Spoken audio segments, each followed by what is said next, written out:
We're going to hear the story of this day in Jesus' life, told from the perspective of some people who interacted with him, the disciple, probably John, Peter, and the father of the child that was possessed by a demon.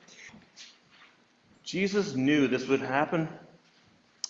Back in Galilee, before things went sideways, Jesus had said, "The Son of Man is going to be betrayed into the hands of men." It never occurred to me that he would actually be betrayed. And by Judas, of all people, the man who had walked with us for 3 years, eaten with us, hung out with us and with Jesus, he showed up at the garden and he betrayed the teacher into the hands of angry men.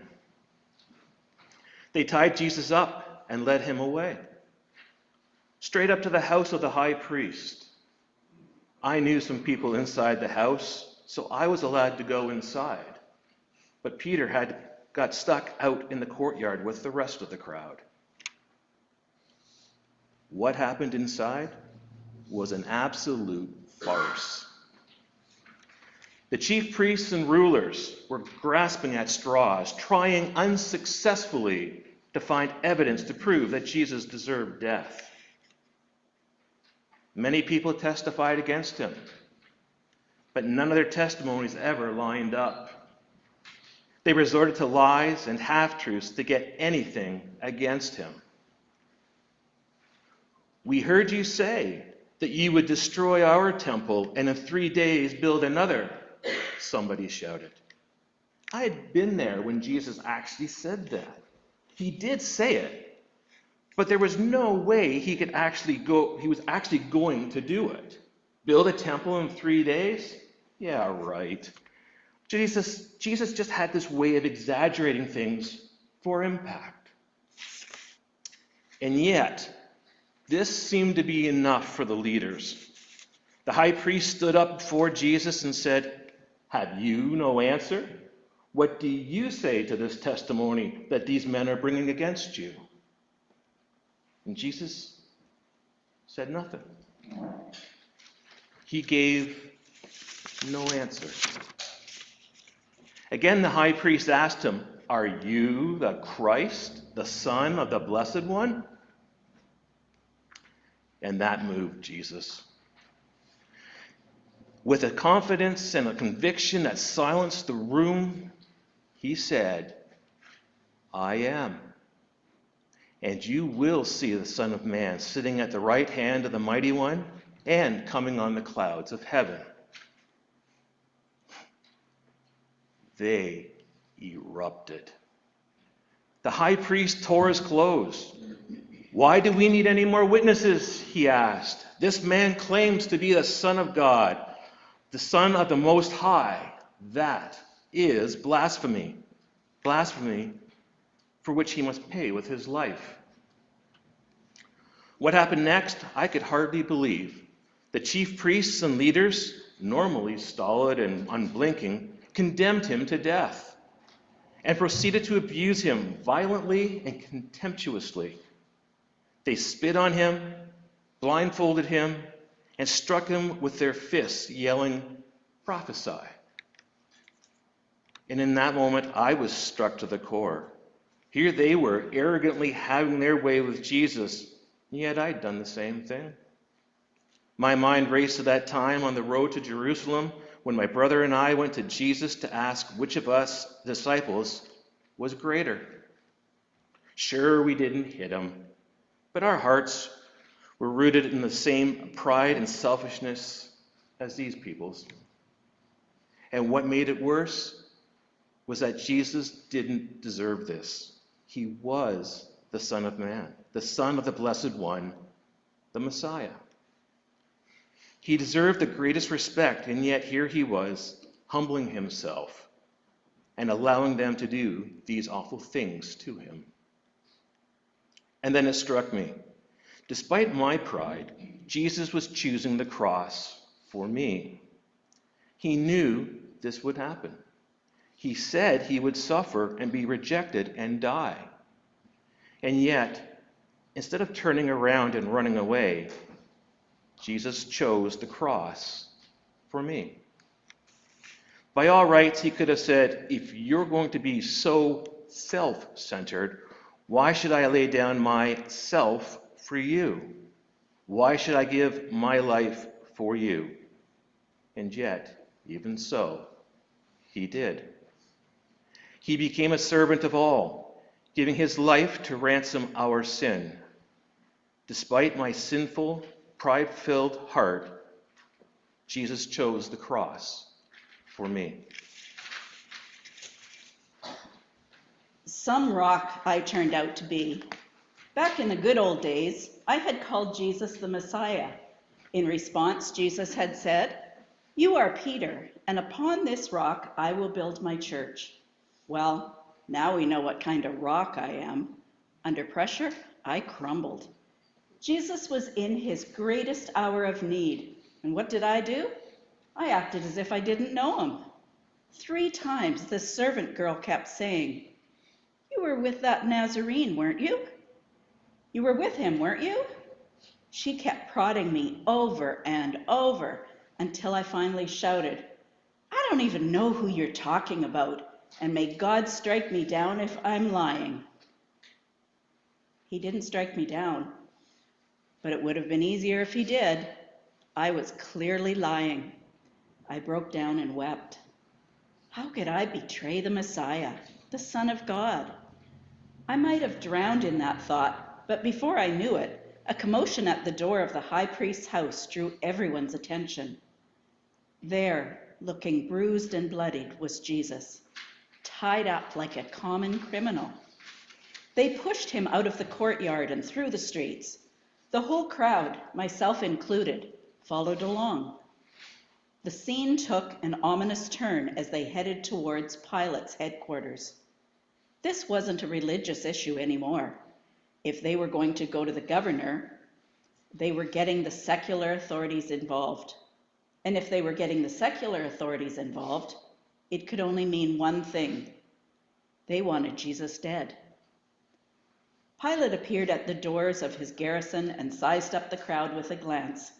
He took one look at Jesus and immediately understood what was going on. He looked Jesus straight in the eye and said, "Are you the King of the Jews?" "Yes," Jesus replied. "It is as you have said." At that, the chief priests erupted, charging him with rabble-rousing and blasphemy and idolatry and treason. And Pilate said to him, "Aren't you going to answer these charges? These are some serious crimes they're accusing you of." But Jesus still made no reply. Pilate looked on, dumbfounded and amazed. He thought for a minute and then said to the crowd, "You have this custom at this time of year that I will mercifully release to you one prisoner. Shall I release to you the King of the Jews? Or shall I free into your midst the dangerous and bloodthirsty criminal, rebel and murderer Barabbas?" I don't think Pilate even thought that this was a question worth asking. He looked utterly taken aback when the crowd cried, "Give us the murderer!" "What then shall we do with the King of the Jews?" he responded. "Crucify him! Crucify him!" the crowd shouted back. Pilate tried to say something about Jesus being innocent, and yet the crowd drowned him out, crying, "Crucify him! Crucify him!" Against the clamor of the crowd, Pilate handed Jesus over to the soldiers. They knocked him down, and I lost sight of him from there. Instantly, my heart took me to happier times. I was with James and John and Jesus on the mountain. We were kneeling in prayer when all of a sudden Jesus was transformed. His true glory shone through. Moses and Elijah appeared. It was as if we were experiencing, in the briefest instant, the heavenly glory that Jesus had known from all eternity. This was his birthright. This was his home. And yet, he gave it all up to go to the cross. He should have been honored. Instead, he was murdered. He should have been worshipped. Instead, he was whipped. He could have very easily said, "Forget that. I'm not going to die on the cross when all this glory is mine." And yet, instead of clinging to that glory, he gave it all up. Despite what it cost him, he chose the cross for me.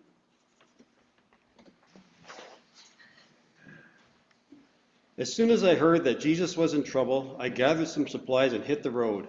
It was a long journey from Caesarea Philippi, where Jesus had freed my son from an evil spirit, to Jerusalem.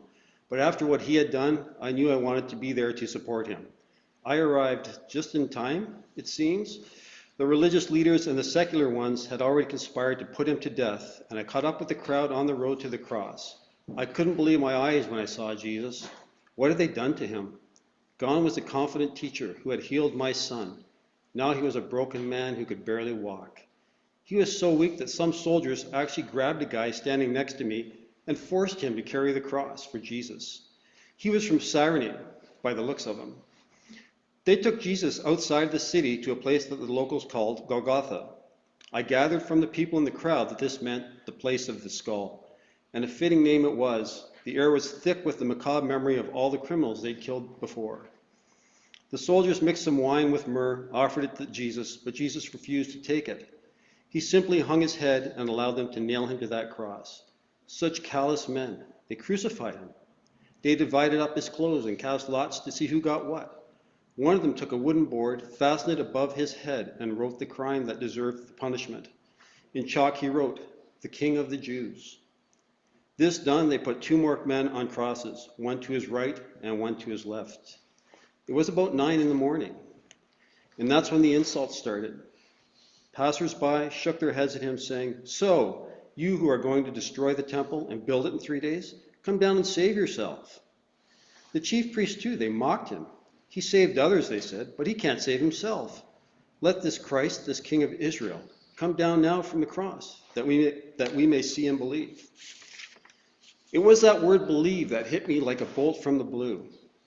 It felt like I was back at the foot of the mountain with my son on the ground, oppressed by a demon, and Jesus before me saying, "If I can do anything, everything is possible for those who believe." Then I had cried out, "I believe, help my unbelief." Now I realized that I was just as bad as the mockers. I had not believed. I had allowed that demon to convince me that it was stronger than God. And yet Jesus chose this cross for people like me. Around noon, when the sun should have been the brightest, darkness covered the land. At about 3, Jesus cried out in a loud voice, the first words of Psalm 22, my God, why have you forsaken me?" Someone offered him vinegar on a sponge, but Jesus simply cried out, breathed his last. The centurion on duty at the cross fell to his knees. Surely this man was the Son of God. Surely this man was the Son of God. My son meant everything to me. God had allowed his son to die like this for people like me, people who didn't even believe. I don't know why he would do that, laying down his life for people who didn't trust him. And yet that's exactly what he did. Everything was possible for him, but he did the one thing that no one would expect. Despite my unbelief, Jesus chose the cross for me. Can you guess what I'm going to say? He chose the cross for you. He did those things for you. As I read through the Gospel of Mark this year, especially the 3 chapters that we've spent the last 6 weeks in, it struck me time and again. There were so many opportunities that Jesus had where he could have said, "Forget this. You guys aren't going to believe in me? You've seen what I can do. Well, I'm not going to lay down my life for you then." Mark 4, Jesus calms the storm, and yet the disciples failed to believe. Mark 7, Jesus turns a bit of bread and fish into a feast for thousands of people, and yet they still don't believe. Chapter 8, chapter 9, chapter 10, Jesus says, "I, the Son of Man, am going to go into Jerusalem and be rejected and betrayed into the hands of men, and they're going to crucify him." And yet they still refused to believe. All they could think about was who was the greatest in God's kingdom. People don't usually die for people who don't deserve it, or who at least don't show potential. It's a wonder that Jesus didn't just turn around and say, well, forget this, I'm going to Hawaii, you guys. But he didn't. Every time he renewed his conviction and took a step closer to Jerusalem where his death loomed before him. Why? Certainly, he did it because that was the will of God in the garden, right? He says 3 times, Father, take this cup from me, and yet not what I would will, but let your will be done. Clearly, Jesus went to the cross because he wanted to see the will of God fulfilled. But what was the will of God? Jesus told us in Mark 10. He came not to be served, but to serve, and to give his life as a ransom for people. He came so that God's will, that all may come to a knowledge of the truth, could happen. Jesus knew that each and every one of us was held captive to sin, enslaved to our own evil thoughts and desires. We were helpless before God. We were unable to do anything to free ourselves from the sin that so easily entangled us and held us down. But Jesus was not satisfied to leave us like that. He chose the cross for you and for you and for you. He loaded up on his back every sin, every shameful and rebellious thing you have ever done and will ever done, and he carried it to the cross to pay its price. Colossians 2:14 says, he took them away, nailing them to the cross. He disarmed the powers and authorities that held power over us and triumphed over them on the cross. And Galatians 2:20 puts it like this: the Son of God loved me and gave himself for me. The Son of God loved you and gave himself for you. Let's think about what that means for a minute. If Jesus chose the cross for me to forgive my sin and give me life, well, what does that mean for the way that I act and think and am in the world? 2 ideas immediately come to mind. The fact that Jesus chose the cross for me demonstrates his commitment to me and to you. The fact that Jesus chose to do that shows that he is utterly, entirely committed to your well-being and welfare. If Jesus was thinking of himself, he would have taken one look at those nails and said, no way are you putting those things anywhere near me. And yet Jesus knew that he needed to bear the cost of our sin, or else we'd be stuck in it. He is so committed that he said, okay, I will be nailed to the cross. I will be the sacrifice that brings each and every one of you back to God. He let him nail them to that cross because he knew it was the only way that we would be saved, which means that he is utterly committed to each and every one of us.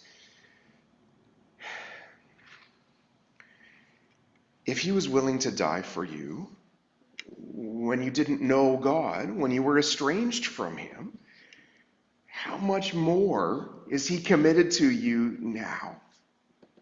I mean, Romans 5:10 says exactly this. If, when we were God's enemies, we were reconciled to him through the death of his Son, how much more, now that we have been reconciled, shall we be saved through his life? And Romans 8:31 puts it like this. What then shall we say in response to all of this? If God is for us, who can be against us? He who did not spare his own Son, but gave him up for us all, will he not also, along with all things, give us graciously everything we need? Jesus chose to die on the cross for you. There is no way that he will ever abandon you. Jesus' decision to die in my place means that he is committed to me. But Jesus' decision to die in my place calls me to be just as committed to him. Right? The fact that Jesus chose the cross calls me to have that much commitment towards him. That's why you've heard me say in the past, there can be no such thing as a casual Christian. Right? Like Jesus said it very clearly in Mark 8. If anyone would come after me, he needs to die to himself, deny himself, take up his cross, and follow me. Right? Jesus says, if you come after me, if you're going to be a Christian, you need to deny yourself, take up your cross, and follow me. Sometimes we kind of think or act as though Jesus didn't mean the things that he said. But I'll let you in on a secret. He meant it.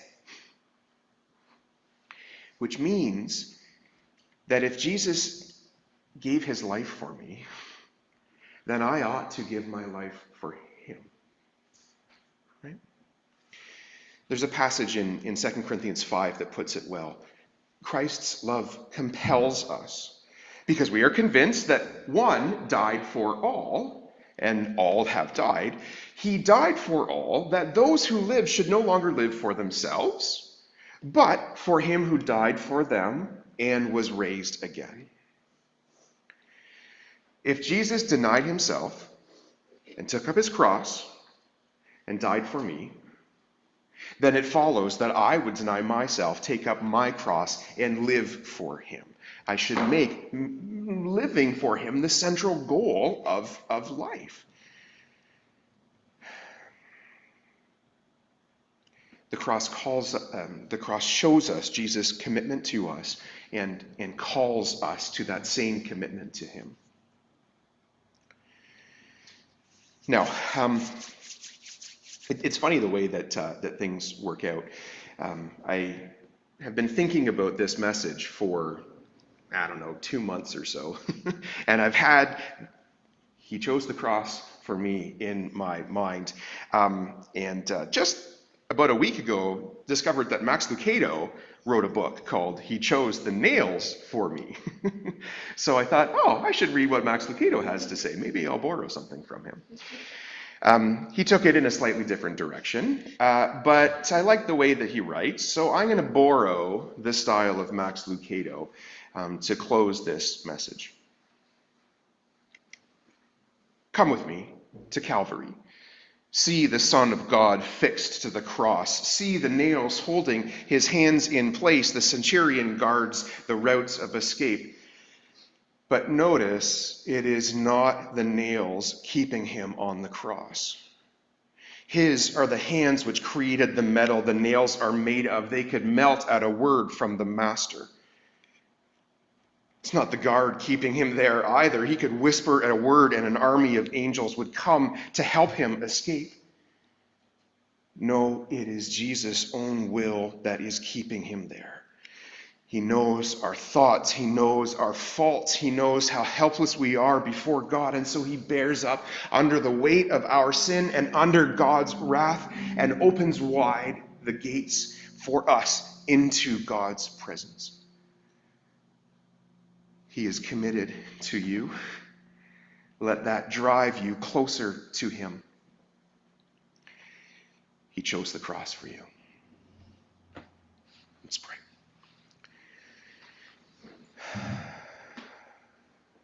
Jesus, this is grace. Not that we deserved your forgiveness or affection, but that you have poured it out upon us beyond what we could ever imagine.